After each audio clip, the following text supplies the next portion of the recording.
Secure feel করছে না, যতটা সিকিউর হাসিনাকে দিয়ে ফিল করেছে যে বাংলাদেশের উপরে তাদের গ্রিপ আছে।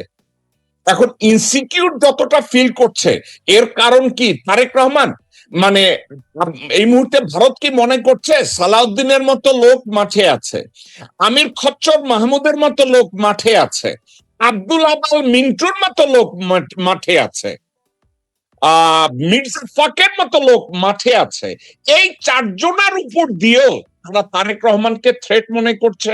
এই জন্যই কি তাদের কথাবার্তার ধরন এভাবে হচ্ছে, নাকি অন্য কিছু? আপনি কিভাবে দেখেন? আমি যেভাবে দেখি, প্রথমত হলো there is a gulf of difference between Awami League এবং বিএনপি। আওয়ামী লীগের জন্মসূত্র থেকে আপনি যদি খুব ভালো করে প্রতিটা জিনিস খুঁটিয়ে দেখেন, সে পাকিস্তান আমল থেকে নিয়ে, এবং আওয়ামী লীগের সাথে যারা যারা ওদের মেন ছিল, সিরাজ আলম খান থেকে শুরু করে যারা ছিল, তাদেরকে ইভেন তাজউদ্দিন এবং সবাই, শেখ মুজিব সহ, তাদেরকে তারা লালন পালন করে আস্তে আস্তে আস্তে আস্তে আস্তে আস্তে আস্তে প্রো ইন্ডিয়ান তৈরি করছে তাদেরকে। ইনিশিয়ালি আওয়ামী লীগের ভিতরে কিন্তু একটা বেশ জোরালো অংশ ছিল যারা প্রো পাকিস্তানি অ্যান্টি ইন্ডিয়ান ছিল, এবং তাদেরকে ওভার টাইম প্রো ইন্ডিয়ান পোর্শনটা আস্তে আস্তে মোর স্ট্রং হতে হয়েছে, যার কারণে কিন্তু আপনার শেখ মুজিবের মৃত্যু এবং তারপরে খন্দকার মোশতাক এবং আওয়ামী লীগের যেসব হচ্ছে, সেগুলো যদি খুব ভালো করে আপনি অ্যানালিসিস করেন তাহলে দেখবেন যে আসলে এটা আওয়ামী লীগের ভিতরেও একটা স্ট্রাগল চলতেছিল between the pro Indian and anti Indian and pro American গ্রুপের সাথে। On the other hand, BNP জন্ম হলো যার হাতে, সে হলো শহীদ প্রেসিডেন্ট জিয়া রহমান, যিনি স্বাধীনতার ঘোষক এবং যিনি অত্যন্ত দেশপ্রেমিক, এবং যাকে মেরেছে ইন্ডিয়া। কেন? কারণ উনি বাংলাদেশের পক্ষে সমস্ত ডিসিশন নিচ্ছিলেন ইন্ডিয়ার কথা না শুনে। লাস্ট মোমেন্ট পর্যন্ত ইন্দিরা গান্ধী ওনাকে অনেক চেষ্টা করছে, প্রেশার দিচ্ছে, এবং আমরা জানি যে কিভাবে ইনভলভ ছিল শেখ জিয়া রহমানকে মৃত্যুর ব্যাপারে। তার ওয়াইফ খালেদা জিয়া নানা রকম প্রেশার মধ্যে থেকেও একটা ইন্ডিপেন্ডেন্ট জিয়া রহমানের মতো না হলেও অনেকটা ইন্ডিপেন্ডেন্টলি উনি দেখে গেছেন যে না, উনি বাংলাদেশের পক্ষে প্যাট্রিয়ট হিসেবে কাজ করে গেছেন, পুরোপুরি ইন্ডিয়ার কথায় উনি চলেননি, এবং চলা মানে উনি এটা ফাইট করে গেছেন। যে জায়গাটাতে হাসিনা পুরোপুরি সারেন্ডার করছে ইন্ডিয়ার কাছে, নট অনলি সারেন্ডার করছে, কারণ আওয়ামী লীগ বেসিক্যালি যেই অংশটা আওয়ামী লীগের প্রো ইন্ডিয়ান, সেটা হলো শেখ মুজিবের অংশ, সিরাজ আলম খানের অংশ এবং তাজউদ্দিনের অংশ, এবং হাসিনা তার বাইরের কেউই না, তাদের ভিতরের একজন। আর হাসিনাকে সবচেয়ে বেশি সাপোর্ট দিচ্ছে ইন্ডিয়া শেখ মুজিব মারা যাওয়ার পর, এবং তাদেরকে ট্রেন আপ করছে, রয়্যাল এজেন্ট হিসেবে তাদেরকে তৈরি করা হয়েছে। সুতরাং হাসিনার আসলে বাংলাদেশের প্রতি কোনো রকম দায়বদ্ধতা নাই, ছিল না, এবং কোনো ভালোবাসা ছিল না।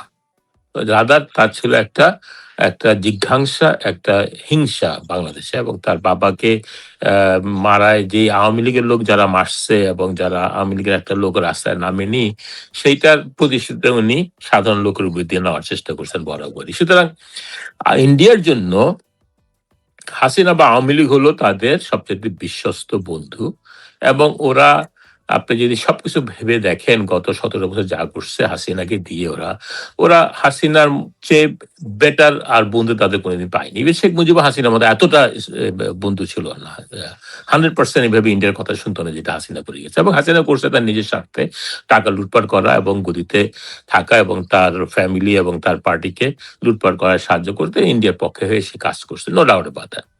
এখন আসেন বিএনপি। আপনার ইন্ডিয়াকে আপনি বুঝতে হবে বাংলাদেশ এবং অন্যান্য দেশের সাথে ইন্ডিয়ার যে জিওগ্রাফিক সম্পর্ক, সেটা কিন্তু বাংলাদেশের সম্পর্ক ইজ ভেরি ইউনিক।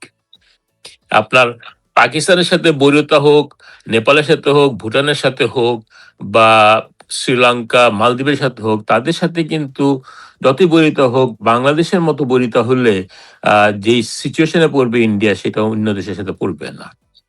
বাংলাদেশের সাথে ইন্ডিয়ার লার্জেস্ট বর্ডার আছে, এবং আপনার দুঃখজনক হলে সত্যিটা আমাদের শেয়ার করতেই হবে, পাকিস্তান হওয়ার সময় যেভাবে হওয়া উচিত ছিল, যে তিনটা স্ট্রং দেশ হতো একদিকে উত্তরে পশ্চিমে পাকিস্তান, পূর্বে মুসলমান অধ্যুষিত একটা বড় একটা দেশ হওয়ার কথা ছিল, যেখানে এখনকার ওয়েস্ট বেঙ্গল যেটা সেটা সব বাংলাদেশ সহ আসাম, ত্রিপুরা সব মিলে একটা দেশ হওয়ার কথা ছিল। সেটা যদি হতো তাহলে ইন্ডিয়া আজকে এরকম একটা নিরাপত্তার হুমকিতে পড়তো না। তো ইন্ডিয়া মাঝখানে থাকতো, দুই দিকে দুইটা দেশ থাকতো, ইন্ডিয়া ইন্ডিয়ার মতো চলতে পারতো। কিন্তু আনফরচুনেটলি ওই সময় যেভাবে দেশটাকে ভাগ করা হয়, এই ভাগ করতে যে মুজিব ভাই আজকের একটা কথা বলছে, আপনি কথাটা খেয়াল করছেন যে যতই আমির খসরু আর সালাউদ্দিন আর আব্দুল আবাল মিন্টু থাকুক, তারেক রহমান যদি ফু মারে তাইলে তারেক রহমানের পুরা বিএনপি এই সালাউদ্দিন আমির খচ্চর এদেরকে খাইয়া দিবে। তারেক রহমান এত বড় ইনফ্লুয়েন্স পার্টির উপরে আছে। আপনি কি বিষয়টাকে কি এভাবে দেখেন? স্রেফ তারেক রহমান জিয়ার সন্তান, খালেদা জিয়ার সন্তান, আপনার কি মনে হয় তারেক রহমান নিজে বুঝে তারা এই ইনফ্লুয়েন্সটা পার্টির মধ্যে তার আছে? মুজিব ভাই যেটা বলেছেন সেটার প্রতি আমি আমি পূর্ণ সমর্থন। আমার মনে হয় একই কথা আমি বলবো আর কি, কারণ আমি মুজিব ভাইয়ের সাথে চলি, আমি জানি হোয়াট হি থিংস। মুজিব ভাই যেটা বলেছেন ভেরি মাচ ইম্পর্টেন্ট, যে তারেক রহমান এখন elected prime minister, plus he has শোন, অ্যাটলিস্ট দেখাতে পেরেছেন যে তার নেতৃত্বে একটা দল এসে ইলেকশন যথেষ্ট ভালো করতে পারে। সো হি হ্যাজ পিপলের যে ম্যান্ডেট গোজ টু হিম। কেউ সালাউদ্দিনকে দেখে ভোট দেয়নি, সবাই জেনারেল জিয়ার, বেগম জিয়ার দল বিএনপি তাকে ভোট দিয়েছে, যারা বিএনপির বাইরের সাধারণ মানুষ এবং তাদেরই সন্তান তারেক রহমান, তাদেরই প্রতীক বলা যেতে পারে, তাদেরকেই ফলো করবে, এটা জনগণের সাধারণ ফিলিংস। So they voted. তো তারেক রহমান রাইট নাও, আমি মনে করি, আমি মুজিবের সাথে একমত, দ্যাট যদি সে ইফ হি জাস্ট ব্লোজ, এরা উড়ে চলে যাবে, but he has to be very politically mature, সে তার মতনই কাজ করবে হয়তো, but he can do that. আমি আরো মনে করি যে অ্যাকচুয়ালি একটা কথা মুজিব ভাই বলছে, যে যদি বেরিয়ে যায়, nobody is going to go behind them. তারা একটা দল বানাতে পারবে না, দ্যাটস ফর শিওর। একটা দল বানানোর মতন যেই personality, none of them have it. It is Tariq Rahman and the chaya and the shadow of Shahid President Zia that is keeping this party still. আপনারা যদি মনে করেন যে না তা না, then I think, আমার মতে, that will be a mistake.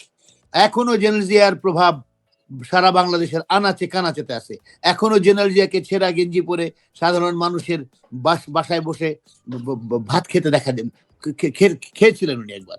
এক গরিব মানুষ মুরগি নিয়ে আসছিলেন রান্না করার জন্য, বলছে না না না, এটা দিয়ে আরো মুরগি বানান। এই যে জিনিসগুলা মানুষের সাথে ইন্টিমেটলি মিশা, that still reflects in our mind. তো তারেক রহমান ওইটা এনজয় করে। He has got that advantage, that he comes from a great father and mother, যার জন্য সে যদি মনে করে, আমি মুজিবের সাথে একমত, that he can take them out. এখানে দুইটা পয়েন্ট যদি আমাকে অ্যালাউ করেন, আমি একটু বলতে চাই। আউট অ্যাপার্ট ফ্রম দিস, আর যেটা মুজিব ভাই কথা বলেছেন, এবং আপনি, আমার মনে হয় যে probably you might be interested, এবং যে জনগণ যারা দেখছেন তারাও হয়তো একটু ইন্টারেস্ট পাবেন, তারা জানেন জিনিসটা। একটা হলো মুজিব বাহিনী। Why was this formed? আমার এখানে সিরাজুল আলম খান সাহেব, ওনার সাথে উনি বড় ভাইয়ের মতন থাকতেন, বা আমরা খুব আমাদের সাথে রিলেশনটা ভালো ছিল। এখানে আমি যে হাসপাতালে ছিলাম তার পাশেই উনি থাকতেন, নিউ ইয়র্কে এলমাস হাসপাতালে ডাক্তার ছিলাম আমি, এবং তার কাছেই, তার এলমাসতেই একজনের বাসায় উনি থাকতেন। ওনার প্রচন্ড পিঠে ব্যথা ছিল, যার জন্য আমি ওষুধপত্র উনি নিতেন, বা কখনো কখনো আমিও হেল্প করতাম, যার জন্য আমার সাথে খুব ভালো রিলেশন ছিল, বাংলাদেশের রিলেশন ভালো ছিল। তো ওনাকে একদিন জিজ্ঞেস করেছিলাম, সেই সাক্ষীগুলো সবাই আছে, যারা যে বাসায়, একটা বাসায় আমরা দাওয়াত ছিলাম সবাই, তো সেই সাক্ষীরা সবাই আছে, অল আর লাইভ। প্রয়োজন হলে আমি সবার নাম বলতে পারি, কারা কারা ছিলাম। I asked him যে আপনি কেন, মুজিব বাহিনীর কি দরকার ছিল? একটা যুদ্ধ হচ্ছে, মুক্তিযুদ্ধ চলছে, এর মধ্যে একটা পাল্টা প্যারালাল আর একটা বাহিনীর কি দরকার ছিল? What was the requirement? তখন উনি বললেন যে তুমি কি ওর নাম কি বলে, আহ, আমাকে মাসুদ তুমি কি আমাকে শিখাচ্ছ, গেরিলা ফাইট শিখাচ্ছ? আমি গত কয়েক হাজার বছরের গেরিলা ফাইট সম্পর্কে পড়াশোনা করেছি। আমি বললাম যে উইথ ফুল রেসপেক্ট দাদা, আমি আপনাকে একটা কথা বলি, ওই পড়াশোনা আরো কয়েকটা ভলিউম পড়েন, you are not equivalent to havildar. হাবিলদারের লেভেলে যেতে পারবেন না আপনি, because you don't have the training. আপনি থিওরিটিক্যাল কিছু পড়াশোনা করছেন, that doesn't determine everything. He agreed. বললাম you are not at the level of a havildar even. ওইটা এত 20,000 বছর পড়ছেন, সো হোয়াট? আপনি কেন আর একটা? তারপরে হি এগ্রিড, হি সেড দ্যাট নিয়ন্ত্রণ দরকার ছিল। উই রিকোয়ার্ড, এটা যাত্রার হাতে চলে যাচ্ছিল। যাত্রার মানে হচ্ছে সাধারণ মানুষের হাতে চলে যাচ্ছিল। হোল লিডারশিপটা যাচ্ছিল টু দি জনগণ, পিপল। আওয়ামী লীগের নেতারা তো ব্যস্ত ছিল অন্য জায়গায়, আপনারা জানেন। কে না জানে বাংলাদেশে কয়জন আওয়ামী লীগের লোক ফাইট করছে? কয়টা বীরশ্রেষ্ঠ আছে আওয়ামী লীগের? দেখান না মানে। কয়টা সেক্টর কমান্ডার আছে আওয়ামী লীগের? দেখান। 11 জন সেক্টর কমান্ডার, একটাকে দেখেন আওয়ামী লীগ। 7টা বীরশ্রেষ্ঠ, একটাকে দেখেন আওয়ামী লীগ। নাই, they didn't have any contribution. লিডারশিপের কোনো কন্ট্রিবিউশন ছিল না, সাধারণ মানুষের যুদ্ধ ছিল এটা। সেইখানে লিডারশিপটা বজায় রাখার জন্য ইন্ডিয়া থট আমাদের কন্ট্রোল থাকবে না যদি এরকম ভাবে যুদ্ধটা চলে। সো সিরাজুল আলম খান সাহেব নিজে, শেখ মনি এবং তোফায়েল সাহেবরা, they made this Mujib Bahini. They had training in Dehradun, different জায়গাতে, অন্য জায়গায় প্ল্যানিং করে নিয়ে তাদেরকে অনেক উঁচু মানের শিক্ষা টিকা দেওয়া হয়েছিল। তাদের কাজ ছিল সাধারণ মুক্তিযুদ্ধ যেখানে বেশি অ্যাডভান্স করে যাবে, যাদের লিডারশিপ এস্টাবলিশ, মুক্তিযোদ্ধাদের এগেনস্টে ফাইট করা। That's what they did. কে জানে না? আমাকে এটা বলেন যে কে জানে না এটা। সো এটা হচ্ছে মানে আমি, যিনি তৈরি করেছিলেন মুজিব বাহিনী, তার সাথে কথা বলেছিলাম, বেঁচে আছে এখনো। উনি চলে গেছেন, বাট আমরা যারা কথা বলেছিলাম। ডক্টর মাসুদ, আপনাকে আমি একটা কথা বলি, আপনি কোন ইয়ারে এলমহার্স্টে আপনার এখানে দেখা হয়েছিল ওনার সাথে? এটা আমার সাথে হয়েছিল যে মুহূর্তে মইনু আহমেদ আসলো। ওকে, এবার মইনু আহমেদ আসার পরে উনি যোগাযোগ করলেন আমাকে। এবার আপনাকে আমি আমার একটু অভিজ্ঞতা শেয়ার করি। মুজিব ভাই, আপনিও মনোযোগ দিয়ে শুনেন। উনি খুব চাচ্ছিলেন যে মইনু আহমেদের মাধ্যমে ওনার সেই দুই লেয়ারের কিভাবে করবেন সে বইটই দিয়েছিলেন। আচ্ছা, আমার বাসায় প্রথম বেড়াতে আসলেন নির্মলেন্দু গুণ আসলো ডক্টর হুমায়ুন, এই যে সাহিত্যিক হুমায়ুন আহমেদের রিকমেন্ডেশনে, এবং এরপরে বলল যে তৃতীয় একজন গেস্ট আসবে, এবং এই তৃতীয় গেস্ট ছিল সিরাজুল আলম খান। আমি তখন 45th স্ট্রিটে থাকি, বিটুইন কুইন্স বুলভার্ড আর 43rd। ওনারা আমার বাসায় আসলেন। আমি এক কথাটা কেন আপনাকে জিজ্ঞাসা করলাম আপনি জানেন? এই যে আপনাকে যে উত্তরটা দিচ্ছে তার কথার ধরন, আমি ওনাকে বলছিলাম যে জীবনের এই পর্যায়ে দাঁড়াই আপনার কি মনে হয় না অনেকগুলো সত্যি কথা বাংলাদেশিদের কাছে আপনার কনফেস করার সময় আসছে? বলছে কোনটা? যে আপনি শুধু মুজিব বাহিনী আর রক্ষী বাহিনী না, পুরা বাংলাদেশটাকে ভারতের সাথে মেশার জন্য এত অ্যাডভান্টেজ যেগুলো আপনি নিছেন, এই সিদ্ধান্তগুলো কি ভুল সিদ্ধান্ত হিসাবে আপনি অ্যাকসেপ্ট করছেন, নাকি আপনার মনে হয় আপনি ঠিক করছেন? জবাবে উঠা বলে, আপনি কি আমাকে রাজনীতি শেখাবেন, নাকি গেরিলা ওয়ারফেয়ার শেখাবেন, নাকি বাংলাদেশের রাজনৈতিক শিখাবেন? তো আমি বলছি আপনার আসলে সবকিছুই নতুন করে শেখা উচিত, কারণ এগুলোর আপনি কোনো কিছুই জানেন না। তারপরে সে আমাকে মৃদু ধমকে সুরে বলছে, আপনি জানেন আমি আমেরিকায় কি করি? আমি বলছি আপনি কি করেন? বলছে আমি ইউনিভার্সিটি অফ শিকাগোর ভিজিটিং প্রফেসর। কিন্তু মজার কথা মাসুদ ভাই, আমি ডক্টর বলি বারবার, হুমায়ুন ভাই আমার দিকে তাকায় মিসকি হাইসা দিছে, কারণ তার আগের দিন আমি শিকাগো ইউনিভার্সিটিতে on the presence of Humayun Ahmed আমি চেক করে দেখছি উনি শিকাগো ইউনিভার্সিটির ভিজিটিং প্রফেসর না। আমি বললাম আপনি মিথ্যা কথা বলেন কেন? আর কত মিথ্যা খাওয়াবেন? এবং আরেকটা কথা আপনাকে আমি বলি, এরা কত বড় বেহায়া হয়। আপনি কি জানেন এই কনভারসেশনের পরে আমার ধারণা ছিল উনি ওই দিনই আমার বাসা থেকে চলে যাবেন, ডক্টর মাসুদ। উনি তারপরে আমার বাসায় 1.5 মাস থাকছে, এবং প্রতিদিনই আমার কিছু না কিছু অসম্মানী কথাবার্তা ওনার কানে গেছে। এবার বলেন, আপনি আপনার কথাটা শেষ করেন।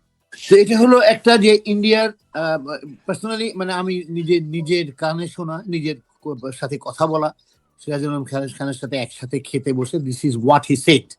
এটা একটা তার মানে ভারতের যে চেষ্টাটা ছিল তার মেইন প্রেরণক ছিল এরা, এই তোফায়েল আহমেদ সাহেব, এই শেখ মনি, তাপসের বাবা। আজকের ইয়াং এখনো জেনারেশনকে একটা জানিয়ে দেই, মাসুদ ভাই এখনো একটা বাইচা আছে, দেখেন তো চিনেন কিনা। এও কিন্তু মুজিব বাহিনী, কিন্তু মুক্তিযোদ্ধা না, হ্যাঁ এ কখনোই মুক্তিযুদ্ধ করে নাই, কোনোদিন মুক্তিযোদ্ধা করে নাই, এ ফ্রড। কখনোই ভাই এটার সে উপরে 2 দিন আগে কইছে তারা নাকি 3 জনে 170 জন মুক্তিযোদ্ধা ধরছে, আর সেখানে 1200 রাইফেল আছিল। হ্যাঁ হ্যাঁ হ্যাঁ এটাই বোঝা যায়, তাদের জ্ঞান বোঝা যায় এটাতেই। 3টা এলএমজি দিয়ে তারা 170 জন পাকিস্তান আর্মিকে তারা আটকে দিছিল। মানে পাকিস্তান আর্মি তা এলএমজি না, ওরা গুলতি নিয়ে যাচ্ছিল আর কি, ওদের হাতে কিছুই ছিল না। এনিওয়ে এর কথাবার্তা কোনো অসামঞ্জস্যপূর্ণ, ওরা যে ফজা পাগল লোকে বলে খামাখা বলে না, পাগল পাগল নিয়ে সময় নষ্ট করবো না। নেক্সট হচ্ছে, আপনি একটা কথা তুলছেন, মুজিব ভাইও তুলছে, আপনিও তুলছেন, গেজেট। এই গেজেট হ্যাজ বিন মেড যে তারেক রহমানের অনুপস্থিতিতে হু উইল বি ইন পাওয়ার। এটার দরকার ছিল কি কোনোদিন? কোন প্রধানমন্ত্রী মরে গেলে কি হবে না হবে, the constitution Sage it clearly. আপনার দরকার নাই এইটার জন্য আলাদা একটা গেজেট তৈরি করে রেডি করে রাখা, মানে পথ পরিষ্কার রাখা। তারেক রহমানের যদি কিছু হয়, আল্লাহ না করুক, বাট ওরা জানে যে কিছু হতে পারে, কিভাবে হতে পারে তাও ওরা জানে। যদি কিছু হয় কখনো, তাহলে পরে তাদের যে হাতের যে পুতুল যে আছে, যে puppet, Salauddin gets the whole power. আপনি আজ বাংলাদেশের 54-55 বছরের ইতিহাসে কখনো এরকম কোন গেজেট দেখেছেন কিনা? প্রধানমন্ত্রী তো অনেক আসছে, নো গেজেটিজম। এটা কনস্টিটিউশন ফলো করলেই হয়ে যায়, বাট তারপরেও তার একটা স্পেশাল পদ্ধতি রাখছে। এখানে আমি একটা কথা বলতে পারি, আমি একটা শুধু মনে করে এই যারা গ্যাজেট তৈরি করছে, বাংলাদেশের public does not care about a gadget. হ্যাঁ, সুতরাং যতই গ্যাজেট করে, যতই সিল গালা মারুক, it's not going to work. এরশাদও ওই যে যখন আপনার মঞ্জুর কু করে জিয়ারমানকে মারছিল, অনেক প্ল্যান ছিল, এরশাদ পাওয়ার নিবে পারে নাই, জনগণ রাস্তায় নেমে গেছিল। তো মেজর কোন সিদ্ধান্তের ব্যাপারে এখনো ভরসার কথা এটা যে আমি বিশ্বাস করি যে আল্লাহ তাআলার রহমত আছে আমাদের প্রতি, এক। আর দুই হচ্ছে যে বাংলাদেশের মানুষ, বাংলাদেশের জনগণ অলমোস্ট এভরি সিঙ্গেল ক্রান্তি লগ্নে সঠিক সিদ্ধান্ত নিছে।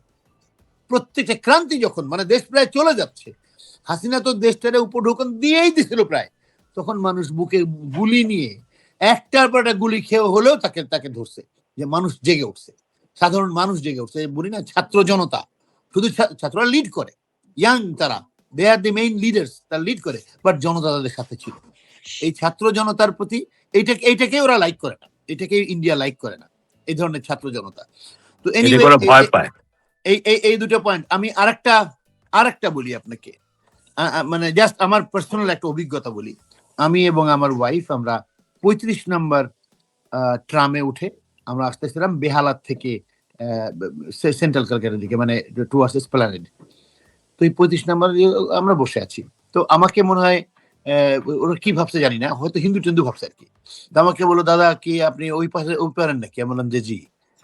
তো আচ্ছা ঠিক আছে, খুব ভালো কথা। তো ওখানে ওই হাসিনা জিতছে না কেন তখন? ওই ইট ওয়াজ ইন 1984 এর শেষের দিকে আর কি, তখন এরশাদ সাহেব আসে, মানে উনি এসে সেই বিভিন্ন ইয়েটি করতেছেন তখন, মানে দিন দরবার ডায়ালগ এগুলো হচ্ছে, Sheikh Hasina is not in power yet. ও কেন আসছে না? ও দাঁড়ালে কি হবে? আমি বললাম, দাদা ওইখানে মানে যদি আপনি ওখানে অ্যান্টি ইন্ডিয়ান কথা বলেন তাহলে ভোট বেড়ে যায় আপনার বাংলাদেশে। তারপর দাদা বললো, কেন ওখানে মুসলমানদের ইয়ে খুব বেশি নাকি? আমি বললাম যে হ্যাঁ, কিছুটা বেশি। তখন বলি, কিন্তু আমাদের তো, আমরা চাই একটা সাধারণ মানুষ, যে হয়তো ক্লার্ক বা কিছু একটা ট্রামে চলাচল লোক, তার বিরাট কিছু না, হয়তো একটা সাধারণ ক্লার্ক হতে পারে। হি ইজ টেলিং মি যে ওকে তো শিখিয়ে পড়িয়ে দেওয়া, ওকে তো আসা দরকার। এটা সাধারণ একটা রাস্তার একটা স্যাম্পল বললাম আপনাকে। আমি দেখলাম যে এখানে এই ট্রামে খুব লম্বা সময় আমার থাকলে বলে চলবে না, ওখানে রেড ফোর্টের সামনে ইয়ে আছে, স্টপেজ আছে। আমি আমার ওয়াইফকে বললাম, চলো আমরা নেমে যাই, কারণ ও বুঝে যাচ্ছে যে আমি ইয়ে না, আমার আপনার নাম কি জিজ্ঞেস করলো। বললাম, তখন বুঝলো ও যা ভাবছিল তা না, ও ভাবছিল পূজা টুজা দেখতে গেছিলাম আমি আর কি। তো this is there normal feelings of Indian people. আপনি এটা হোল ইন্ডিয়াতে, জয়পুরে I went to buy a ticket, এটা মানুষকে জানা উচিত, বোঝা উচিত, আমার একার না, বাংলাদেশের প্রচুর মানুষ এই এই এই এই অভিজ্ঞতার সম্মুখীন হয়েছে। গিয়ে বললাম যে আমার একটা টুরিস্ট টিকিট লাগবে। টুরিস্ট টিকিট কেন, আপনি কোন দেশে? বাংলাদেশে। টুরিস্ট টিকিটটা সহজ। বাংলাদেশকে তো আমরা নিজেদের দেশ মনে করি, we think it is part of India, তাহলে আবার টুরিস্ট কিসে? The man was joking and he was talking like that. These are the normal feelings of all the Indians about Bangladesh. এটাই নারিশ করেছে, এটাই গভর্নমেন্ট, এটাই হচ্ছে ওদের narrative that has been fed to the people.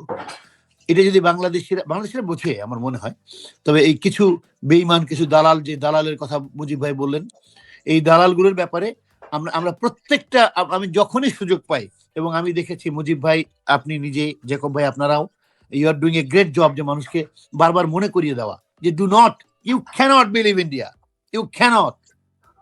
মৌলানা ভাসানী বলেছেন India আমাদের শত্রু, বুঝতে পারলে পলিটিক্সের অর্ধেক বোঝা হয়ে যায়।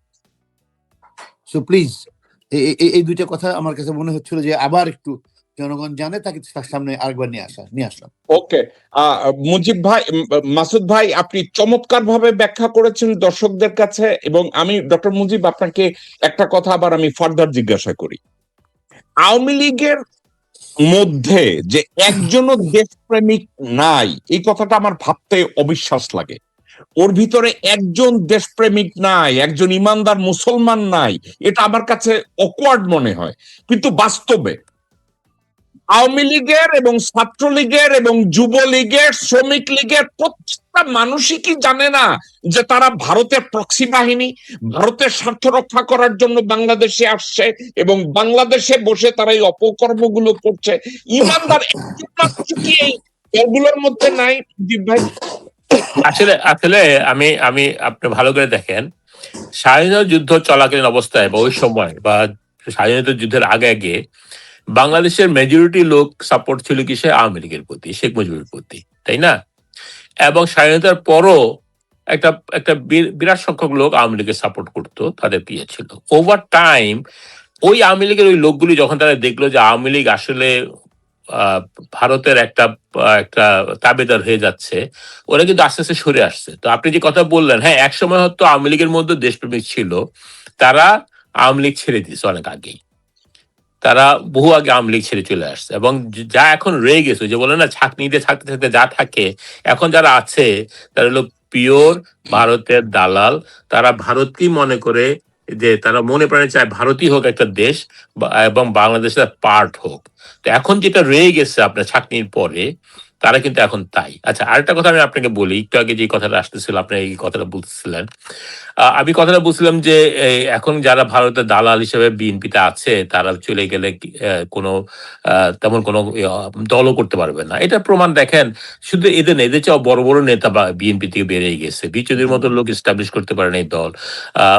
কর্নেল উইলি আহমদ কিছুটা হলেও সাকসেসফুল হলেও কিন্তু বিএনপিকে চ্যালেঞ্জ করার মতো দল তৈরি করতে পারে নাই। তারপর আপনার নাজমুল হুদা বেরিয়ে গেছে, এরা অনেক যারাই বেরিয়ে গেছে, তারা কিন্তু একসময় জাদ্দেল বিএনপি লিডার ছিল। তারা কোন রকম ভাবে জনগণের মনে বা বিএনপি কর্মী সমর্থকদের মনে তারা তেমন কোনো জায়গা করতে পারে না। এই জন্য আমি মনে করি না যে এখন যারা আছে তারা আসলে বিএনপি ছায়াতেই আসছে। এই যখন এই ছায়া তার উপর সরে যাবে, তারা জনগণের লাথি গুতা খেয়ে এই রাস্তা মরে পড়ে থাকবে। বিশ্বাস করে না করে তাই হবে তাদের তাদের পরিণতি। সুতরাং তাদের অস্তিত্ব একমাত্র বিএনপির ভিতরে, এবং তারা চেষ্টা করবে ভারতের হয়ে কথা বলতে, ভারতের কাজ করতে, ভারতের হয়ে নানা রকম ফন্দি ফিকির করে বিএনপিকে ওই দিকে নিয়ে যাওয়ার চেষ্টা করবে। এবং তারা কিন্তু বারবারই তাদের কথাবার্তাতে যে দেখেন, একটা একটা বিরাট ইয়ে তাদের মধ্যে, এবং বিএনপির মেইন তারেক রহমান এবং তার লিডারশিপের মধ্যে একটা বিরাট ফাঁক রয়ে গেছে। তারা মাঝে মাঝে এমন অসংলগ্ন কথা বলে যেগুলো তারেক বলেন না। হ্যাঁ, তারেক মুজিব ভাই, আপনাকে ইজ্জত করে একটা কথা আমি বলতে চাই, প্রশ্নটা একটু চিন্তা করে দেখেন। আমির খসরু এবং হুমায়ুন এরা ব্যক্তি খালেদা জিয়াকে প্রচন্ড ভাবে অপদস্থ করছে বিভিন্ন জায়গায়, বিভিন্ন আলোচনায়, এবং খালেদা জিয়া এক্ষেত্রে লুকায় নেয়। খালেদা জিয়া বলছে যে এরা প্রচন্ড কুত্তা, এরা বিএনপির অধীনস্থ না। একটা জিনিস মুজিব ভাই আপনি খেয়াল করছেন, আমির খসরু কিন্তু দল ছাড়ে নাই, কারণ তাকে বলছে তুমি দল ছাড়তে পারবে না, রাইট, থাকবা ওখানে। হুমায়ুন এখনো দল ছাড়ে নাই, হুমায়ুন এখনো ঘাপটি মেয়েরা বসে আছে, হুম। সালাউদ্দিনও দল ছাড়বে না, ঘাপটি মেয়েরা বসে আছে, বরখুদ কাব্বাসও তাই করবে। ব্যাপারটা মনে এবং হয় না? এবং কিন্তু আমি বলছি যে এরা কয়জন, হাতে গোনা কয়েকজন। আমি যদি আপনার যদি এখানে হাজার হাজার কর্মী বাহিনী, লক্ষ লক্ষ সমর্থক, সেখানে এরা 0.0001% না, কিন্তু তাদের হাতে কিছু ক্ষমতা রয়ে গেছে এখন, কারণ তারা ক্ষমতার কেন্দ্রের বিন্দু এসে পড়ছে তারা। এটি হলো আসল জিনিসটা আর কি। কিন্তু ওদের অস্তিত্ব ডিপেন্ড করে বিএনপির পার্টি পলিটিক্সের উপরে এবং তারেক রহমান এবং জিয়া রহমানের ইমেজের উপরে। তাদের নিজস্ব কোনো ইমেজ নাই, এই জন্য বলছি তারা মানে শূন্যতে চলে যাবে। যাই হোক, ওইখানে আর যাচ্ছি না আমি।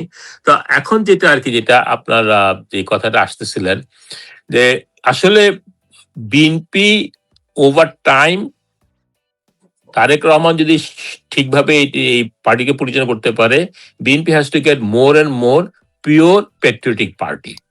এবং যত বিএনপি প্যাট্রিয়টিক হবে, ততই কিন্তু দেখবেন দেশটা স্ট্রং হচ্ছে। যদি সে না হয়, এবং এটার যে বিরোধী শক্তি যেটা, তারা চাবে বিএনপির ভিতরে কিন্তু ইনফিল্ট্রেট করবে, আওয়ামী লীগের সোকল বুদ্ধিজীবীরা এখন ইনফিল্ট্রেট করবে, আপনি দেখে নিয়েন। কারণ এখন তারা বুঝে ফেলছে যে আওয়ামী লীগ ফিরে আসবে না, বা আওয়ামী লীগের ওই জায়গাটা থাকবে না। সে কিন্তু সোকল যে বুদ্ধিজীবী আছে, যেমন আপনার প্রথম আলো, ডিলিস্টের লোকজন অলরেডি বিএনপি ভিতরে ঢুকে গেছে, তারা নানাভাবে ঢুকে আসছে। তারা বিএনপিকে চেষ্টা করবে কনভার্ট করে মিনি আওয়ামী লীগ তৈরি করার জন্য, বা ওই মাইন্ডসেট তৈরি করার জন্য। এই স্ট্রাগলে তারা করতে থাকবে, কিন্তু তারা সাকসেসফুল হবে কি না, এটা ডিপেন্ড করে বিএনপি লিডারের উপরে। আরেকটা জিনিস আপনি দেখেন, বিএনপি মানে খালেদা জিয়া এবং জিয়া রহমানের যে লিডারশিপ, এটা কিন্তু এনসিপি কেও প্রভাবিত করে। এনসিপি লিডাররা দেখেন জিয়া রহমানের কথা বলে, এনসিপি লিডাররা বলে খালেদা জিয়ার কথা, তাই না? এবং তাদের কাছে কিন্তু শুধু বিএনপি কিন্তু এখন জিয়া রহমানের ফলোয়ার না, এনসিপি লোকও জিয়া রহমানের ফলোয়ার। ইভেন জামাত ইসলামের লিডাররাও জিয়া রহমানের কথা বলে, বেগম খালেদা জিয়ার কথা বলে। কারণ হচ্ছে কি, they become the main unique leader. এখন বিএনপি লিডার যদি সম্পূর্ণভাবে বিএনপিটাকে দেশপ্রেমিক দল হিসেবে না তৈরি করে, এবং জিয়া রহমানের এবং খালেদা জিয়ার আলোকে এটাকে তৈরি না করে, তারা কিন্তু আস্তে আস্তে সরে যাবে এবং সেই জায়গাটা দখল করে নিবে এনসিপি এবং অন্যান্যরা। কারণ তারাও কিন্তু ওই জিয়া রহমানের পলিসিকে সম্মান করতেছে। তাদের কথায় তারা ওই জিনিসগুলোকে আনতেছে। তাতে এই যে স্ট্রাগলটা আসবে আগামীতে, এখানে বিএনপি যদি সত্যিকার অর্থে তাদের যারা লিডিং আছে, তাদের যারা পেছন থেকে বুদ্ধিবৃত্তি দিচ্ছে, তারা যদি এই জিনিসটাকে আগাতে না পারে, এই জায়গাটা কিন্তু অন্যরা দখল করে ফেলবে। এবং এই স্ট্রাগলটা কন্টিনিউয়াস, এই প্রসেসটা চলতে থাকবে। আর ওই যে এখন যাদেরকে আপনি দেখতেছেন যে বিএনপির ভিতরে ঘাপটি মেরে আছে, ভারতীয় চর যতগুলো আছে, এই আপনার সালাউদ্দিন থেকে শুরু করে আমরা কিন্তু যারা যারা আপনার নাম বললেন, সবাই জানে এটা মানুষের মুখে মুখে এখন। এটা শুধু ওরা বাংলাদেশে ওই পিছে থেকেই তারা কলকাঠি নাড়ার চেষ্টা করবে, কিন্তু তারা কোনোদিন সম্মুখে আসতে পারবে না, কারণ জনগণ তাদেরকে প্রত্যাখ্যান করবে। এটার ব্যাপারে নিশ্চিত আমি, জনগণ তাদেরকে প্রত্যাখ্যান করবে। তো এই যে স্ট্রাগলটা এখন হচ্ছে বাংলাদেশের ভিতরে,